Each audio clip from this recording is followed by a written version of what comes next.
אדוני כל גויים, שבחו כל חכמים, כי כפר עלינו חסדו, ואמת אדוני לעולם, הללויה.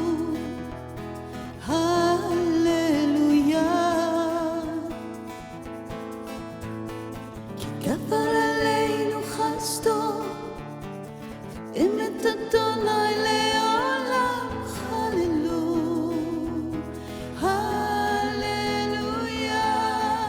הללו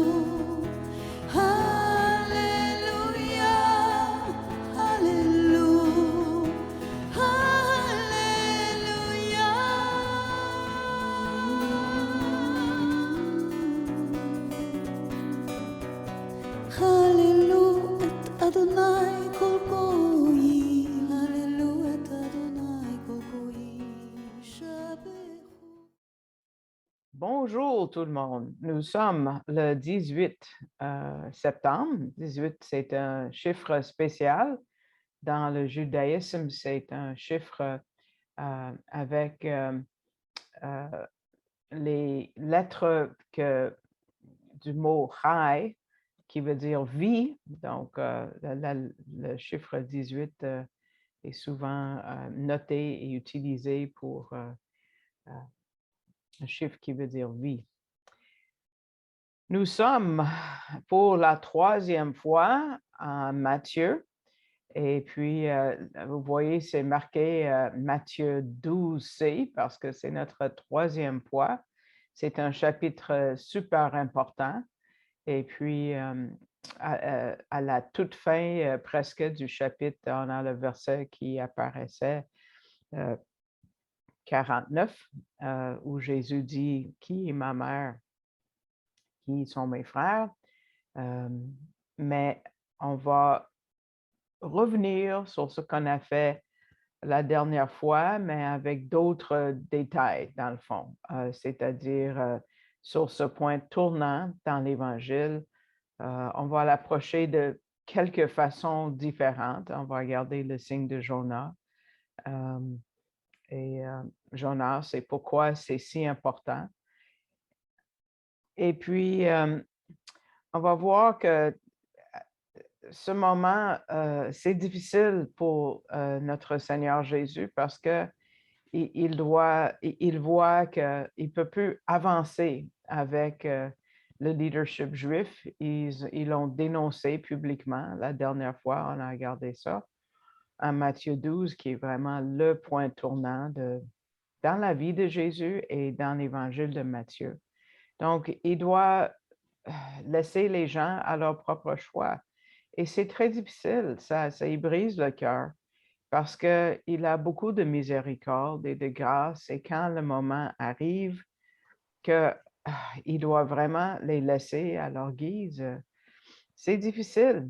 Et c'est après beaucoup d'essais d'amener la personne à lui, mais toute la Bible peut être vue comme un effort de Dieu de faire ça, amener l'homme à lui ou ramener l'homme dans le cas des Juifs.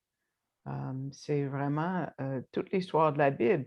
Tu vois, à partir du moment que Adam et Ève ont péché, qu'est-ce que Dieu avait promis arriverait? Qu'ils mourraient, drette là, mais ils ne sont pas morts. Parce que Dieu a offert un sacrifice pour que quelque chose d'autre meure et pas Adam et Ève. Il y avait des animaux qui sont morts pour donner leur peau, littéralement, à l'homme et la femme. Mais bien souvent, dans l'histoire de la Bible, Dieu est obligé de dire « OK d'abord », puis il se retourne, il se retire. Je vais vous lire une partie d'un livre qui est très émouvant, le livre de Osée, où on voit la relation entre Israël et Dieu très clairement. Et finalement, après beaucoup d'efforts, il dit Éphraïm est attaché aux idoles. Laisse-le. Laisse-le, on ne peut rien faire. Et les Assyriens sont venus et ont déporté les gens d'Israël. That was it. C'était fini.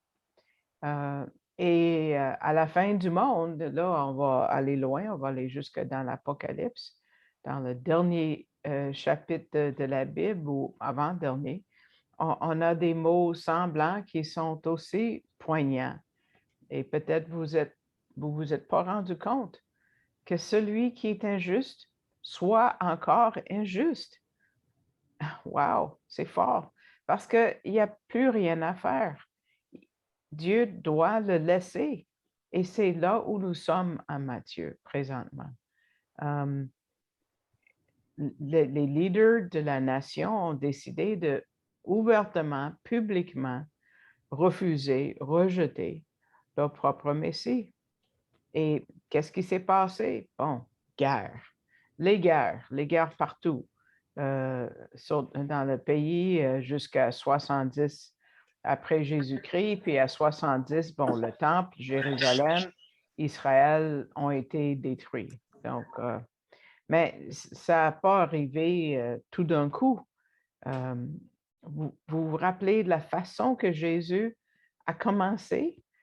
Comme un bébé, tout doux, très humble. Tu sais, tu ne peux pas avoir une approche plus douce que ça. Il n'est pas venu sur un cheval blanc en menaçant le jugement et la mort. Non, Philippiens 2 nous dit qu'il s'est dépouillé lui-même en prenant une forme de serviteur, en devenant semblable aux hommes. Et pour que maintenant nous puissions aller à lui. Et après le récit de sa naissance, on voit dans les chapitres 3 et 4 de Matthieu, on voit que Dieu le préparait pour son ministère avec le baptême, la tentation et ensuite chapitres 5, 6 et 7, c'est le sermon sur la montagne. Il a fait appel au cœur des gens et à leur intelligence et à leur raison. Il parlait clairement de voir la bonté de Dieu. Et ensuite, en chapitre 8 de Matthieu, il a commencé ses miracles, des miracles qu'il n'avait jamais vus, un lépreux qui est guéri. Mais qu'est-ce que ça a donné? Pour la majorité, c'est là où en chapitre 11 et 12, c'est là où ils disent les paroles, cet homme ne chasse les démons que par Béelzébul, prince des démons. Donc ça, c'était le rejet final qu'on appelle en Matthieu 12, 31, le blasphème contre l'esprit. C'est le péché impardonnable commis par la génération de Jésus qui ne peut pas être commis aujourd'hui, comme on a vu la dernière fois. C'était leur dernier mot et ces mots-là avaient beaucoup d'importe et ces mots ont changé le courant de l'histoire. Ça a changé la façon que Jésus opérait. On va voir de 4 façons que son ministère a changé, pas du jour au lendemain, mais le même jour. Ça a changé entre leur prononcement public qu'il n'est pas le Messie en 12 et le même jour, Matthieu 13, il commence, tout change, tout change. Ça tourne sur un rien. Et on va voir l'importance des mots des personnes. Regardez en versets 35, 36 et 37 de chapitre 12. Par rapport à nos mots, ça va être un de nos focus ce matin de M. Gabizon. L'homme bon tire de bonnes choses de son bon trésor et l'homme méchant tire de mauvaises choses de son mauvais trésor. Je vous dis, au jour du jugement, les hommes rendront compte de toute parole vaine qu'ils auront proférée. Car par tes paroles, tu seras justifié et par tes paroles, tu seras condamné. Rappelez-vous quand Jésus a dit à Matthieu 23, verset 33, on va arriver plus tard dans l'année, serpent, race de vipère. Est-ce qu'il parlait de toute la nation juive comme ça? Ben non. Il était juif lui-même. Les disciples étaient juifs. Toute l'Église était juive pendant, je pense, 7 ans de temps, uniquement juive. Donc, non, ce n'est pas tous les Juifs. Euh, Beaucoup de gens regardent ces récits comme si ils observaient un spectacle, toute cette histoire. Mais non, le titre de vipère est pas mal plus large et peut s'appliquer à beaucoup plus de personnes que peut-être vous pourriez penser. Ces hommes qui ont prononcé les mots de rejet contre la messianité de Jésus étaient très puissants, mais ils n'étaient pas toute la population. Flavius Joseph, l'historien du premier siècle, a dit qu'il y avait à peu près 6000 pharisiens et ils ont égaré une population d'à peu près 8 millions de Juifs. Ça, c'est la force de la religion. Très peu peuvent amener un groupe très loin parce qu'ils sont revêtus d'une religion. Et Jésus est fâché à cause de ça. Il est exaspéré, il est irrité par leur décision finale parce qu'il sait ce qu'Israël va souffrir à cause de ça et va continuer à souffrir. On souffre encore aujourd'hui, l'antisémitisme. Et jusqu'à la deuxième venue, on va souffrir.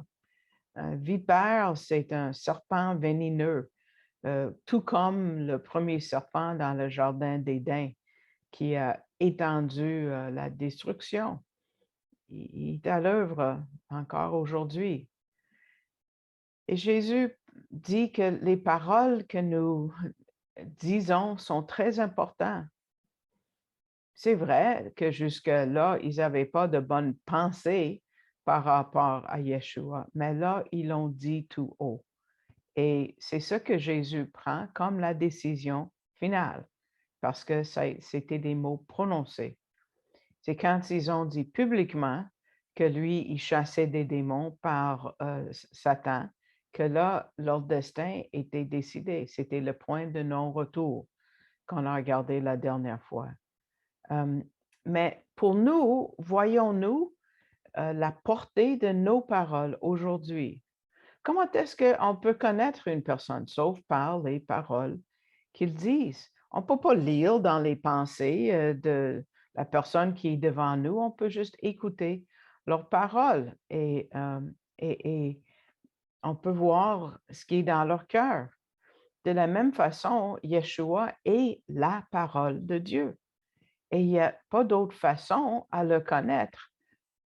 Dieu par la parole, par Jésus et par le Messie. Les Juifs d'aujourd'hui, il y a des gens qui disent, oh, ils connaissent Dieu. Non, ils ne connaissent pas Dieu s'ils ne connaissent pas la parole de Dieu, s'ils ne connaissent pas Dieu. Dans le verset 37 de notre chapitre aujourd'hui, ça dit, car par tes paroles, tu seras justifié et par tes paroles, tu seras condamné. Chaque mot, soit un bon mot, soit un mauvais mot, va être rapporté au jugement. Donc, imaginez les paroles du rejet final.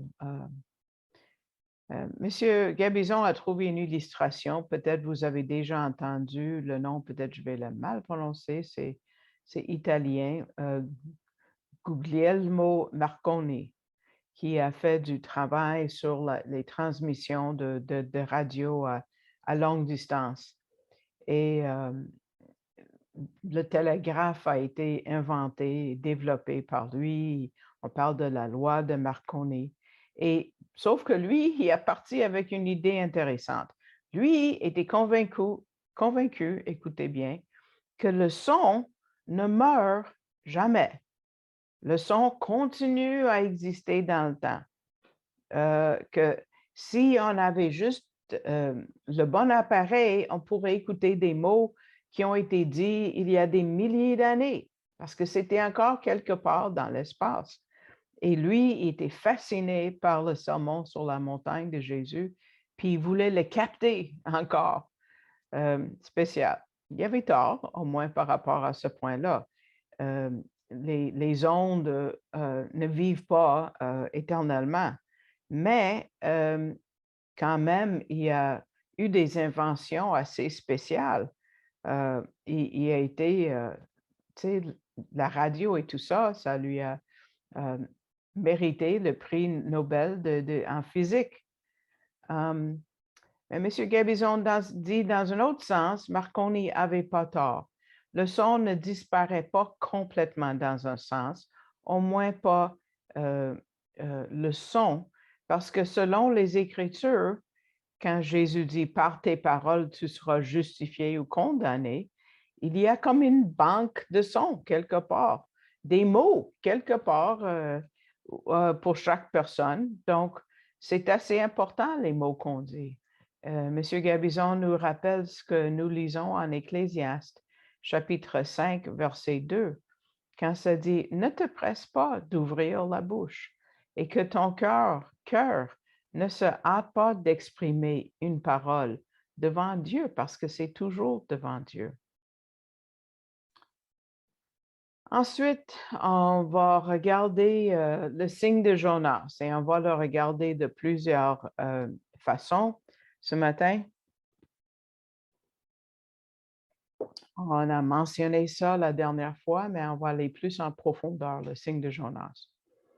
Et en verset 39 de chapitre 12, il dit, il ne lui sera donné, c'est-à-dire cette génération-là, ou cette nation-là, dans le fond, d'autres miracles que celui du prophète Jonas. Nous savons que ça veut dire la résurrection et on va revenir, mais qu'est-ce que les gens de cette époque-là comprenaient du signe de Jonas?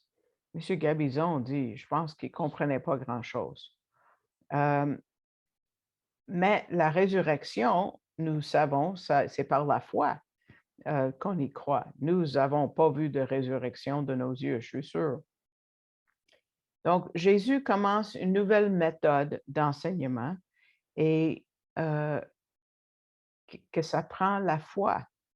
On va le voir dans le chapitre 13, les paraboles du royaume, qui sortent directement, et c'est arrivé le même jour que ce que nous lisons à Matthieu 12. Il dit, comment est-ce que tu peux me demander pour d'autres signes quand on vous a tellement donné jusqu'à date? Parce que tout l'Ancien Testament, ou comme M. Gabizon aime dire, les Écritures hébraïques sont remplies, bourrées de types et des prophéties de la mort et de la résurrection du Messie. Et maintenant, vous demandez un signe? Je viens de faire une tonne de signes, des miracles. Vous avez entendu la voix de Dieu, le bat-col qui est venu à mon baptême. Mais n'est-ce pas ce que les Juifs d'aujourd'hui demandent encore? Ils disent, où est le Messie? Où est la paix dans le monde? Hein? Ils n'ont pas lu les Écritures qui parlent si clairement du Messie. Même leurs écrits non inspirés, le Talmud en parle. Donc, ce n'est pas juste qu'ils n'écoutent pas les paroles de Dieu, ils n'écoutent même pas les paroles de leurs sages. Et même Flavius Joseph dit, le résultat de tout ça, la destruction. Jérusalem était rasée. Wow! Donc, on va focuser un peu plus sur le signe pour cette génération dans les versets 38 à 40. Parce que, et là, je vais insérer une portion qui vient du Dr. Fruchtenbaum. Je vais faire ça quelques fois pendant la leçon ce matin. Yeshua présente sa nouvelle politique, sa nouvelle façon d'enseigner, et surtout concernant le but de ces miracles. Quand il a commencé son ministère, il offrait des signes à Israël pour les pousser à prendre une décision, une bonne décision, par rapport à sa personne. Mais là qu'ils l'ont rejeté de manière définitive, maintenant, il présente une nouvelle politique. il n'y aura pas de signe qui est offert à toute la nation, sauf ce signe-là, le signe de Jonas qu'on va regarder, le signe de la résurrection. Il a fait des miracles pour former les 12 disciples maintenant. Et parce qu'ils avaient une nouvelle tâche maintenant qu'ils vont devoir accomplir à cause de ce rejet, un travail qui est décrit dans le livre des Actes. Donc, quand est-ce que nous voyons le signe de Jonas, le signe qui doit les faire appel aux Juifs? Il y a 3 fois dans les Écritures que nous voyons ça. D'abord, qui est ressuscité pas très longtemps après? Lazare. Lazare est la première personne. Et puis ensuite, le deuxième signe de Jonas, si vous voulez, c'est la propre résurrection de Jésus quand il est ressuscité d'entre les morts.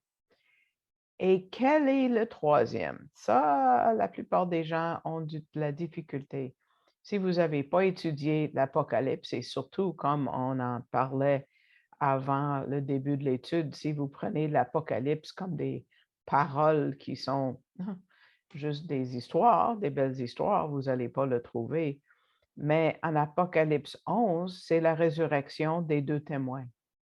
Et là, on va voir un nombre signifiant qui se tourne vers lui. Mais c'est le seul signe maintenant que Yeshua va encore présenter à la nation.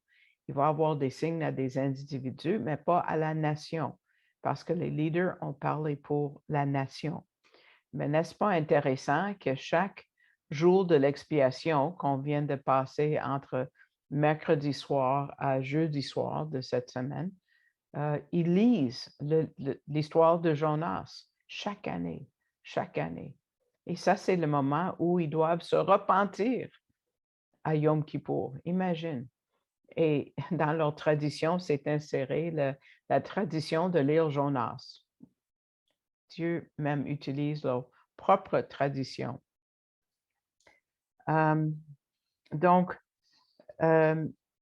qu'est-ce qui change? Ah ben, on va regarder le jugement de cette génération. Je n'ai pas lu les versets en 38 à 40, mais là, on va lire 41 à 45 de chapitre 12 et on voit le thème du jugement là-dedans. Parce qu'ils avaient déjà commencé à parler du jugement et là, ils ont posé la question, on va voir un signe? Et là, ils continuent à parler du jugement. Mais regardez l'importance, l'emphase sur cette génération, OK? 41. Des hommes de Ninève se lèveront au jour avec cette génération, Ninive, pardon, et la condamneront, car ils se sont repentis à la prédication de Jonas. Et voici, il y a ici plus que Jonas. Donc, on va revenir sur l'histoire de Jonas plus tard aujourd'hui. La reine du Midi, verset 42, la reine de Séba, se lèvera au jugement avec cette génération et la condamnera, car elle vint des bouts de la terre pour entendre la sagesse de Salomon. Et voici, il y a ici plus que Salomon. Donc, Yeshua présente 2 exemples de l'Ancien Testament, les hommes de Ninève dans l'histoire de Jonas et la reine de Séba. Ce sont des non-juifs qui ont reçu beaucoup moins de lumière, beaucoup moins de révélations divines que cette génération du peuple juif, mais eux, ils ont répondu à cette lumière, à cette révélation. Donc, lors du jugement devant le grand trône blanc mentionné en Apocalypse 20, ces non-juifs se lèveront et condamneront cette génération de Juifs qui aura été coupable du péché impardonnable, le péché unique qui leur est propre, parce qu'eux ont rejeté la quantité de lumière beaucoup plus importante qu'ils ont reçue. Écoutez encore une autre chose par rapport à ce passage. Quand nous lisons verset 38, quand ils disent « Maître, nous voudrions te voir faire un miracle », beaucoup relient ce passage avec ce que Paul dit en 1 Corinthiens 1, verset 22. Ça dit dans la diapo, les Juifs demandent des miracles et les Grecs cherchent la sagesse. C'est très vrai, parce que si les Juifs demandent toujours des signes, c'est parce que les signes, les merveilles, les miracles n'ont jamais impressionné les Juifs. Ce n'était pas des phénomènes. Le vrai signe qui sont donnés à Israël en général dans l'histoire de la Bible, ce sont les Écritures, les signes des Écritures. Il y a 22 miracles que Matthieu a choisi de mettre dans son évangile, mais savez-vous combien de fois il a cité les Écritures hébraïques, l'Ancien Testament? Presque 100 fois, je pense que c'est 92 fois. Ça, ce sont les vrais signes qui sont donnés à Israël. Ça, ils font appel à leur raison, à leur pensée, pour considérer qui était Yeshua. Et même dans le Talmud, aujourd'hui, les phénomènes naturels n'impressionnent pas les Juifs. Tu ne vas pas aller à un culte de guérison dans une synagogue. Ça ne les impressionne pas. Les signes qu'ils ont vus, ce n'étaient pas les miracles, mais ce qu'on voyait dans les Écritures qui a accompli. C'est ça qui m'a amené à la foi. Ce n'était pas les miracles. Ça m'a attiré mon attention quand j'ai lu qu'il avait guéri un lépreux. Mais qu'est-ce qui m'a amené à croire? Les Écritures, les prophéties accomplies. Ce sont les vrais signes que les Juifs doivent chercher. N'oublie pas ce qu'il a dit en versets 41 et 42. Il dit, « Et voici, il y a ici plus que Jonas. » En verset 42, il dit, « Et voici, il y a ici plus que Salomon. » En tout, il le dit 3 fois. Verset 6, vous voyez en haut, il dit, « Il y a ici quelque chose plus grand que le temple. » On peut voir une relation entre ces 3 choses, la mention du temple, de Salomon et de Jonas, parce que le Messie, lui, a 3 offices, n'est-ce pas? Le travail qui est venu accomplir. Avec Jonas, on voit le prophète. Avec le temple, on voit le prêtre. Et avec Salomon, on voit le roi. Peut-être on peut remettre la diapo juste pour que les gens voient le lien. Donc, tu vois, verset 6, il réfère au temple. C'est les prêtres qui travaillent au temple. Jésus est notre grand prêtre. Voici, il y a plus que Jonas, verset 42. Oui, Jonas était un prophète, un très grand prophète, on va voir. Et verset 42, voici, il y a ici plus que Salomon, qui était le roi avec le plus de splendeur, si vous voulez. Et on pense au roi. Donc, prêtre, prophète et roi. C'est M. Gabizon qui nous aide à voir ça. Donc, Yeshua termine les propos sur le jugement par l'histoire d'un démon qui demeure dans une personne et qui a fait de cette personne sa résidence, mais le démon de son propre gré, OK, il n'est pas chassé, le démon de son propre gré choisit de la quitter. Regardons versets 43 à 45.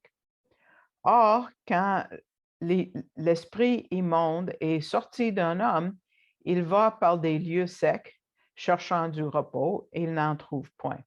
Alors il dit, je retournerai dans ma maison d'où je suis sorti. C'était de son gré, il n'était pas chassé. Et étant venu, il la trouve vide, balayée et ornée. Wow, youpi! Alors il va et prend avec lui 7 autres esprits, plus méchants que lui-même. Et étant entrés, ils habitent là. Et la dernière condition de cet homme est pire que la première. Ainsi en sera-t-il aussi de cette génération méchante.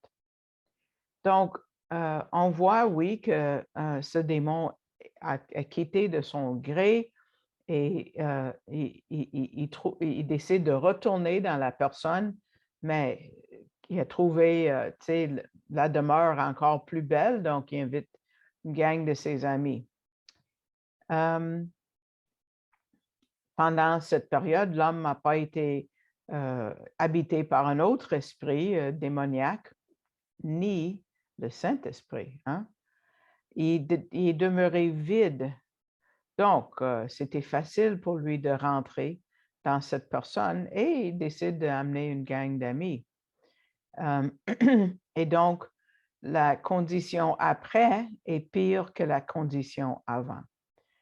Il commence avec un seul démon, mais il finit par être occupé par 8 démons en tout.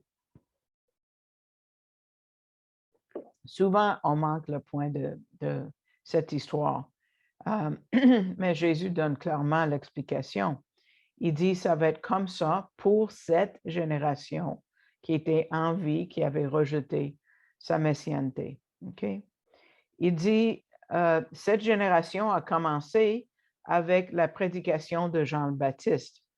Quelle était la mission de Jean? C'était de préparer les gens à recevoir Jésus comme le Messie. Mais cette génération a été balayée et ornée par la prédication, le baptême de Jean. Donc, ils étaient tout prêts, c'était tout beau, tout prêt. Mais quand ils rejettent que Jésus est le Messie, le demeure vide. Donc, son état devient pire. Parce que, écoutez, quand Jean a commencé à prêcher, oui, les Juifs étaient sous la domination de Rome, mais il leur permettait à Rome de vivre leur identité nationale. Jérusalem est debout, le temple fonctionne dans une bâtisse très ornée. Et ils ont quasiment un gouvernement semi-autonome avec leur Sanhédrin. Mais 40 ans hein, après que Jésus a prononcé ces paroles, les légions romaines ont envahi le pays. Il y avait une guerre de 4 ans, un siège de 2 ans, et Rome a détruit la ville. Rome a détruit Jérusalem. Pierre sur pierre ne reste pas de ce temple. Et les Juifs sont crachés en dehors d'Israël. Moi, je suis à Montréal. On est partout dans le monde. Et l'état final de cette génération est pire que son état initial. Maintenant, si c'est la première fois que vous entendez un enseignement qui est souvent donné avec les miracles messianiques, attachez vos trucs parce que je vais donner beaucoup de matériel, mais pour ceux qui l'ont déjà entendu, ça va être un bon rappel. Et ça, c'est-à-dire de vous parler des changements dans le ministère dorénavant de Jésus. Parce qu'après le rejet officiel, son ministère va changer dans 4 domaines par rapport aux signes, par rapport aux miracles, par rapport au message et par rapport à la méthode d'enseignement. Donc, on commence avec les signes. Maintenant, à partir de ce moment-là du rejet officiel, Jésus ne fait plus de signes pour amener les gens à prendre une décision. Leur décision est prise. Maintenant, les signes sont pour former les apôtres et les préparer pour le ministère que nous les voyons faire dans le livre des Actes. Le seul signe, c'est ce signe de Jonas. Et on va en regarder encore aujourd'hui. Donc, les signes qui étaient d'abord adressés à la nation sont maintenant adressés aux apôtres. Deuxièmement, qu'est-ce qui change? C'est les miracles. Parce que il y a 2 aspects de ces miracles qui changent. Jésus faisait des miracles avant pour le bénéfice des foules, des personnes. Il ne demandait pas qu'ils aient la foi non plus. Parce que, par exemple, il va guérir un homme qui est à la piscine de Bethesda et tu sais, l'homme ne sait même pas qui est Jésus et qui il prétend être. C'est pas important d'avoir la foi en lui, mais il fait ces signes pour amener les gens à croire.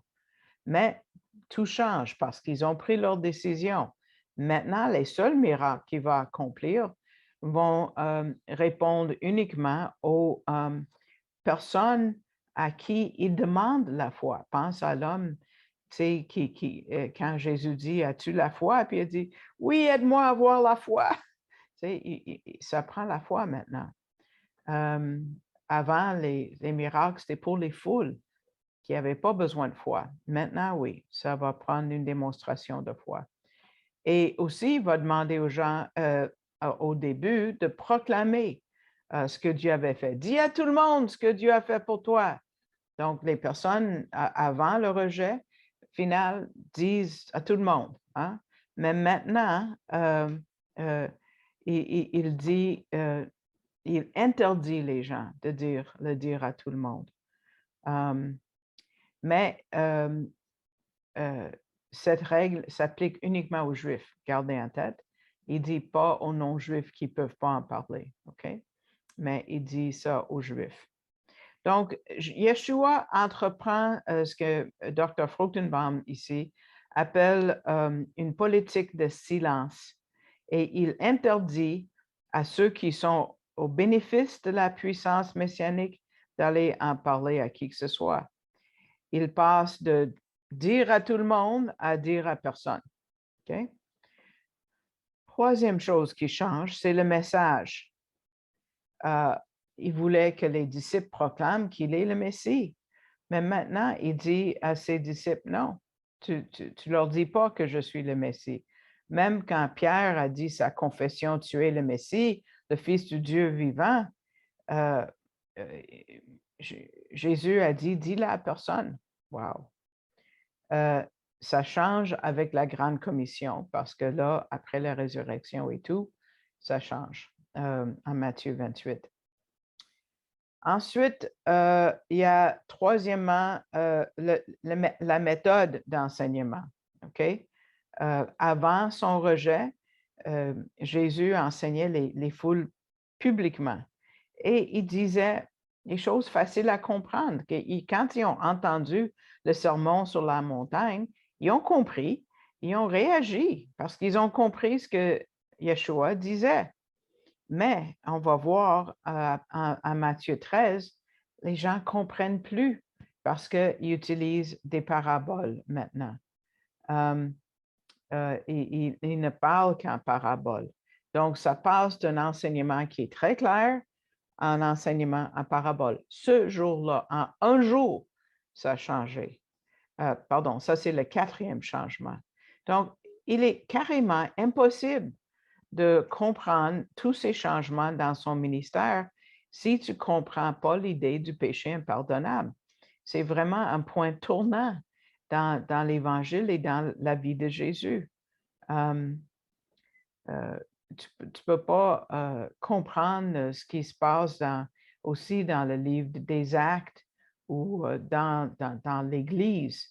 Le péché impardonnable établit le décor pour le cours de l'histoire juive des 2000 ans à venir. Nous sommes encore là-dedans. OK. Retournons à Jonas. Pourquoi est-ce que Jésus a pris Jonas comme exemple? Pourquoi? Il a dit, il ne lui sera donné d'autre miracle que celui du prophète Jonas. Qu'est-ce qu'il connaissait de Jonas? Pas grand-chose, oui. C'était un paradoxe. Mais Yeshua était un paradoxe pour eux aussi. Mais quand même, il est authentique, il est la vraie affaire. Il connaissait Jonas, il savait que c'était vrai, mais le message de Jonas n'était pas clair, comme pour beaucoup de personnes aujourd'hui. Si tu lis des commentaires écrits par des rabbins juifs, ils ne sont pas clairs et puis ils ont toutes sortes d'idées pourquoi Jonas a été appelé d'aller en une direction puis a choisi d'aller dans l'autre. beaucoup de commentaires chrétiens ont aussi des idées sont pas correctes. Les rabbins vont dire qu'il est allé dans l'autre sens pour ne pas amener de la honte à Israël parce que eux, ils savaient par Amos et Ésaïe que les Assyriens allaient croire. Et les commentaires chrétiens disent qu'il est allé dans l'autre sens parce qu'il n'aimait pas trop les non-juifs. Misère, pas vrai, pas du tout. C'est pas vrai qu'il ne voulait pas partager la parole avec des non-juifs. Aussi, croyez-vous qu'un grand poisson peut avaler un homme et trois jours et 3 nuits dedans et quand la poisson le vomit, il est en vie? Wow! Ça nous pousse loin dans notre foi. Comment est-ce que aussi une civilisation, une culture si forte comme les Assyriens ont cru tout de suite un prophète juif? Comment ça? Et même le livre finit avec une question, Jonas. Ça, c'est Jonas. C'est intriguant, ça nous met au défi, c'est fascinant. Mais j'ai déjà enseigné Jonas, je ne vais pas aller dans les détails trop. Mais ce qu'on ne peut pas ignorer, et c'est la raison pour laquelle les Juifs lisent l'histoire de Jonas le jour de l'expiation chaque année, comme j'ai dit avant-hier, cette année, c'est la conversion de tant de personnes, de non-juifs. C'est uniquement Jonas, dans le fond, qui est le prophète qui a accompli l'appel d'Israël, d'être une nation des prêtres. C'est ça qui est évident et qui est exclusif à ce prophète. D'abord, qui est venu à la fois, mais les marins, les matelots qui étaient sur le bateau, chacun avait confessé le Dieu d'Israël. Ça accomplit Exode 19, 16 qui dit 6 que tu seras une nation de prêtres. Ensuite, le 600 000 gens de Ninive. Quel prophète grand est Jonas! Mais le signe fondamental, c'est la résurrection, évidemment, verset 40. Car de même que Jonas fut 3 jours et 3 nuits dans le ventre d'un grand poisson, de même le Fils de l'homme sera 3 jours et 3 nuits dans le sein de la terre. Et si vous n'avez jamais entendu l'explication de 3 jours et 3 nuits, c'est une expression idiomatique, OK? Ce n'est pas 24 heures littéralement, parce qu'une partie d'un jour compte pour toute une journée.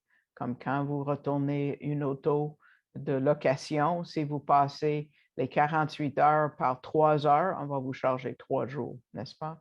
C'est la même chose. Donc, la résurrection, c'est au cœur de nos croyances. Il n'y a pas de... et même si on ne l'a pas vu, il y a beaucoup de récits qui nous prouvent la résurrection. Il y a quelqu'un qui a écrit un livre, B.F. Westcott, qui a passé sa vie à étudier la question de la résurrection. On a 5 copies du livre de Julius Caesar, je n'ai pas cherché comment tu le dis en français, les guerres de Galles. Il y a 5 copies en existence et ça date jusqu'à l'année 900 après Jésus-Christ. Mais pour le Nouveau Testament, on a 5000 copies, soit complètes ou partielles, et qui datent de à peu près 50 ans des événements qui sont enregistrés.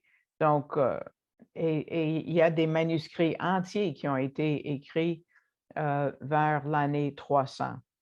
Et quelle est la meilleure preuve de la résurrection?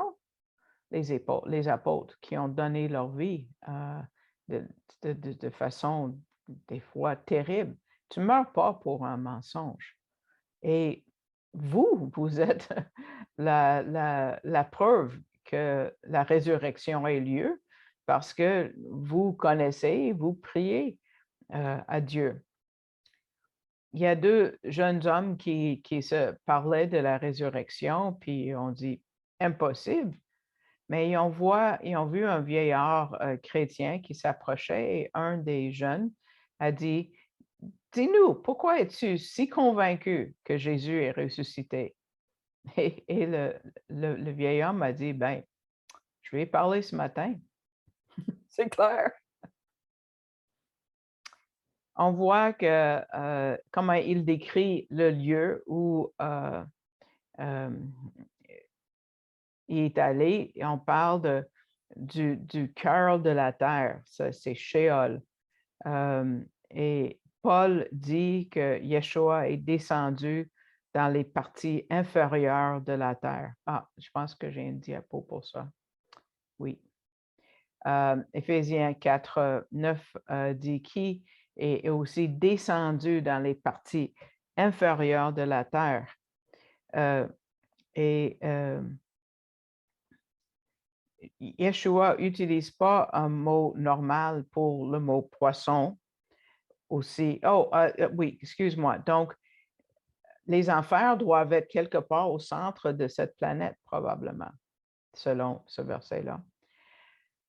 Et quand Jésus décrit le poisson qui a englouti Jonas, il n'utilise pas un mot pour gros poisson, il utilise le mot pour monstre, un monstre de la mer. Et c'est utilisé juste là à Matthieu, le mot kétos.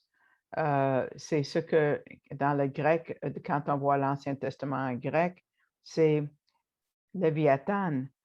C'est le poisson qu'eux, ils croyaient était un gros monstre. Et même, ils disent que quand le Messie reviendra, on va le manger. Ça, c'est une légende, OK? Mais Jonas était dedans. Il ne pouvait pas le manger. Il vient de se faire manger. Mais le point principal du poisson et de Jonas, c'est la résurrection. Ça prend la foi. Ça prend la foi. Et ça, c'est l'idée des 7 paraboles qu'on va voir la prochaine fois. La résurrection est à la porte du salut. Quand on pense à la façon que nous croyons en Romains, chapitre 10, verset 9, on voit le progrès de cette conversion, de ce salut. Quand ça dit, si tu confesses de ta bouche le Seigneur Jésus et si tu crois dans ton cœur que Dieu l'a ressuscité des morts, tu seras sauvé. Tu vois, on a commencé en disant nos paroles comptent. Ici, tu vois à quel point tes paroles comptent. Une fois qu'on croit, oui, on parle, on parle. Et donc, il faut que nous confessions et croyons que Jésus est en vie aujourd'hui. Il est ressuscité, ça prend ça. Et l'époque de la génération de Jésus ne l'avait pas. Ils ne comprenaient pas ce signe. Et avant de quitter Jonas, on sait qu'il était 3 jours et 3 nuits dans la poisson, qui est une image de la mort et la résurrection du Messie. Mais pensez aux marins qui, parce qu'il devait les sauver de naufrage, parce que dans la tempête, c'était terrible. Et Jonas a dit, mais lance-moi par-dessus bord et ça va calmer la mer. Donc, les marins, par la foi, l'ont fait. Ça a pris une foi pour le lancer. Pourquoi Jonas n'a pas tout simplement sauté? Il aurait pu, mais non, ça a pris la foi des marins pour le jeter. Et M. Gabizon dit, aujourd'hui, quand nous venons à une connaissance salvatrice du Messie, peut-être la mer ne va pas arrêter de rager, mais on va trouver la paix et la sérénité chez nous. Et ça ne va pas nous quitter, ça ne doit pas. Donc, dans la dernière section de notre chapitre, on nous prépare pour la prochaine section. Donc, on quitte Jonas finalement et nous finissons le chapitre 12 avec les versets 46 à 50. Comme Jésus s'adressait encore à la foule, voici sa mère et ses frères qui étaient dehors, cherchèrent à lui parler. Quelqu'un lui dit, voici, ta mère et tes frères sont dehors et ils cherchent à te parler. Mais Jésus répondit à celui qui le lui disait, qui est ma mère et qui sont mes frères? Puis, étendant la main sur ses disciples, il dit, voici ma mère et mes frères. Car quiconque fait la volonté de mon Père qui est dans les cieux, celui-là est mon frère et ma sœur et ma mère. Ici, on voit clairement que Jésus avait des frères. Marie a eu d'autres enfants. Après Jésus, il y a eu des sœurs aussi. On va le voir dans le chapitre suivant. Joseph n'est pas mentionné. Il n'est pas mentionné après la naissance. Peut-être il est décédé. Probablement, il a laissé Jésus prendre soin de la famille à son décès.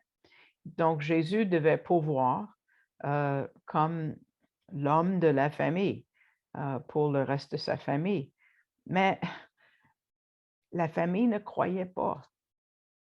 Ses frères n'ont pas cru en lui pendant son ministère et on voit que sa mère est là-dedans. Peut-être qu'ils ont dit, « Hey, tu vas trop loin, Yeshua, trop loin. » Marc dit, je vais juste vous lire, Marc 3, 21, ça dit, « Les parents de Jésus, ayant appris qu'il se passait, vinrent pour se saisir de lui, car ils disaient, « Il est hors de sens. »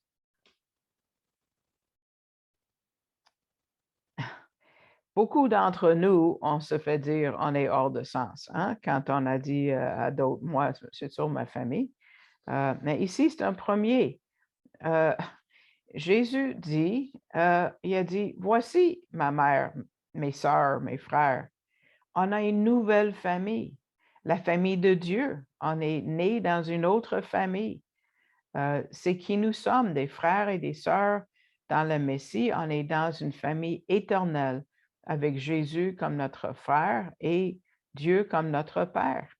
C'est une réalité énorme. Moi, je pensais quand j'ai cru que j'allais être toute seule toute ma vie après. Mais j'ai accepté de croire pareil parce que c'était la vérité à 17 ans. C'est Dieu qui m'a donné ce courage. Mais on a une famille. Et puis la famille, ça finit plus. On ne va pas arrêter de découvrir des nouvelles membres de la famille. Mais la compréhension de cette séparation entre la famille naturelle et la famille de Dieu est important en comprenant les paraboles qui vont suivre la prochaine fois. Mais quelque chose nous dérange, n'est-ce pas? Qu'est-ce qui s'est passé à Marie, à Myriam, la mère de Jésus? Pourquoi elle n'était pas avec les disciples de Jésus? Pourquoi? Elle savait que son fils était le Messie d'Israël. C'est quoi? Pourquoi? Est-ce qu'elle s'attendait au signe de délivrance, être délivrée de Rome, comme les autres Juifs? Possiblement. Parce que si vous regardez les versets qu'elle a dit dans son chant de louange en Luc, elle parle de la venue du Messie, mais pas de la souffrance. Regardons quelques versets qu'elle a dit. Ça parle comme de la deuxième venue glorieuse. Il a déployé la force de son bras. Il a dispersé ceux qui avaient dans leur cœur des pensées orgueilleuses. Il a renversé les puissants de leur trône et il a élevé les humbles. Il a rassasié de bien les affamés et il a renvoyé les riches à vide. Il a secouru Israël, son serviteur, et il s'est souvenu de sa miséricorde, comme il avait dit à nos pères, envers Abraham et à sa postérité pour toujours. On ne voit pas le serviteur qui souffre et qui meurt. On ne voit pas la première venue. Et même si juste avant, quand les bergers sont venus et lui ont dit tout ce qu'ils ont vu, on sait que Marie avait gardé toutes ces choses comme un trésor. Elle songeait à tout ça dans son cœur. Sûrement, les bergers avaient dit les mots de l'ange, car aujourd'hui, dans la cité de David, vous est né un sauveur qui est Christ le Seigneur. Donc, est-ce qu'elle pensait uniquement à la deuxième venue glorieuse de Jésus? Mais il y avait une autre prophétie de Simeon, n'est-ce pas?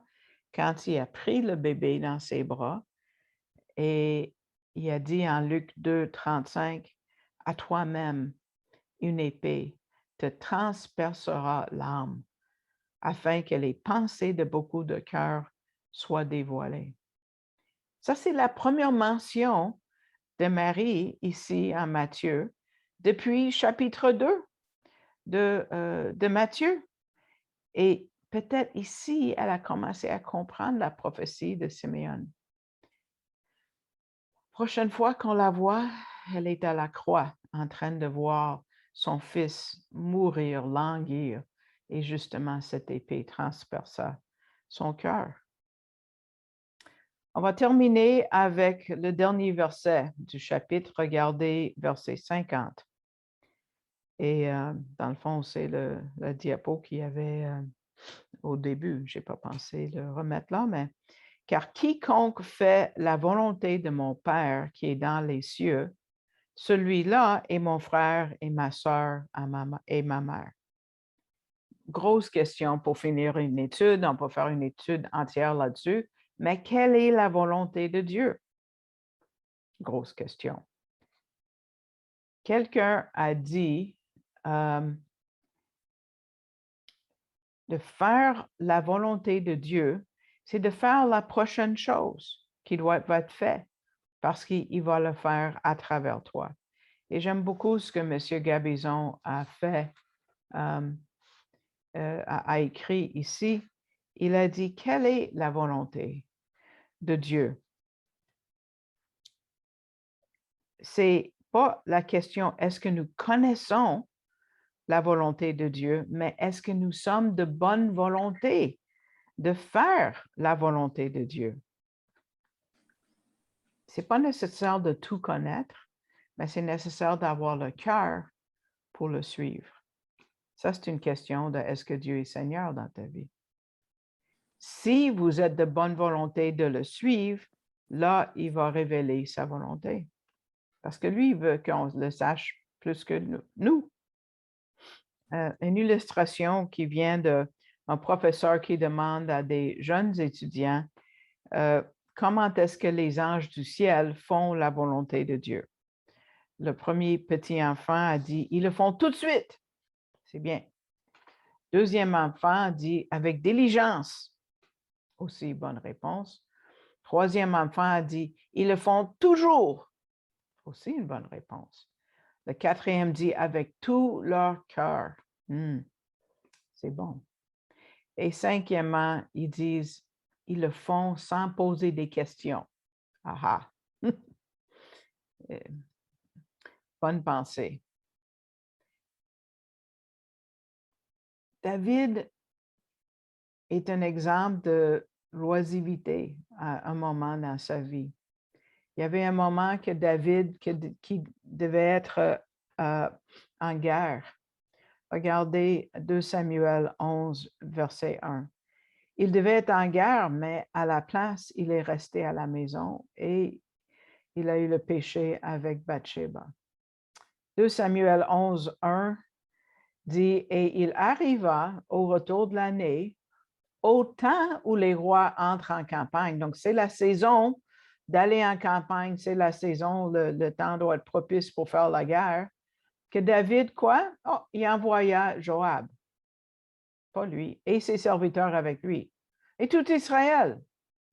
Et ils détruisirent les fils d'Ammon et assiégèrent Rabat. Mais David resta à Jérusalem. Il n'aurait pas dû. Il n'aurait pas dû. Il aurait dû partir. Puis qu'est-ce qui se passe? Cette loisiveté a invité le péché et le chaos. Donc, M. Gabizon nous laisse avec la pensée, grouillons-nous. Il l'a pas écrit en français.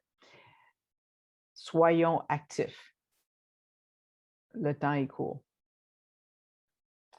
Je termine avec les diapos pour les gens qui se joignent à nous, qui ne sont pas au courant que, que si vous avez à cœur de soutenir le ministère, de soutenir ce que je fais, c'est comme ça que je vis. Vous pouvez aller au site web arielcanada.com, /FR pour français, ou cliquer sur le drapeau français.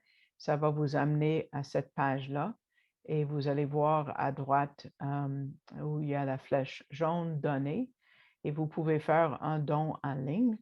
Avec la boîte jaune, faites un don à cet organisme. Je dis merci à tous ceux qui me soutiennent déjà. Et puis, ensuite, ça va vous amener un menu où tu tires vers le bas, d'assigner votre don si Dieu le met à cœur, vous met à cœur et vous sélectionnez mon nom si vous voulez. Et puis, cet organisme Canada va vous envoyer un reçu. Et puis, moi, je vais vous dire merci aussi. Donc, merci pour ce temps ensemble et j'espère que ça vous a aidé à comprendre ce chapitre 12 de Matthieu qui est si important. Donc, on se dit au revoir, à la prochaine fois.